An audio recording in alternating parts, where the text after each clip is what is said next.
Bado niko hapa mtazamaji kukujuza kila kitu ambacho kinajiri kufuatia mashambulizi mapya kati ya Irani pamoja na Israel, huku kwa hivi sasa mashambulizi bado yakiendelea. Sasa hii ni taarifa kutoka kwa Rais wa Marekani Donald Trump, ambapo kupitia mtandao wake wa kijamii wa Truth Social amezitaka Israel pamoja na Irani kuacha kushambuliana mara moja iwezekanavyo. Rais wa Marekani Donald Trump amezitaka Israel na Iran kusitisha mara moja mashambulizi ya kijeshi yanayoendelea kati yao, huku mvutano ukizidi kuongezeka Mashariki ya Kati.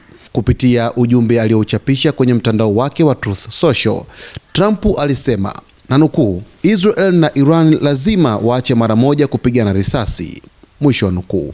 Kauli hiyo imekuja wakati pande hizo mbili zikiendelea kurushiana makombora na mashambulizi ya anga.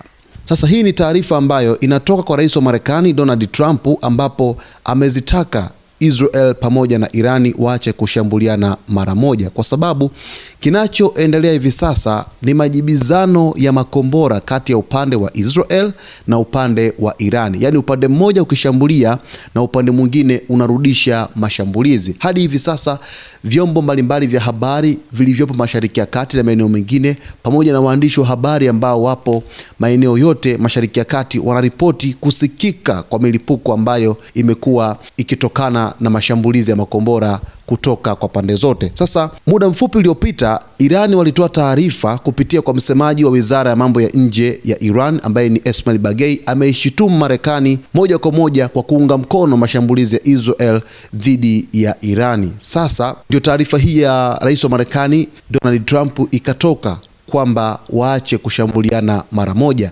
na siku ya kuanzia leo na kuendelea kesho ilikuwa ni siku ambayo huenda dili la ceasefire ya moja kwa moja kati ya Marekani pamoja na Irani lingesainiwa, lakini kwa mazingira haya ni wazi rasmi sasa hakuna tena utiwaji wa saini wa makubaliano ya kusitisha mapigano kati ya Marekani pamoja na Irani ikihusika na Israel.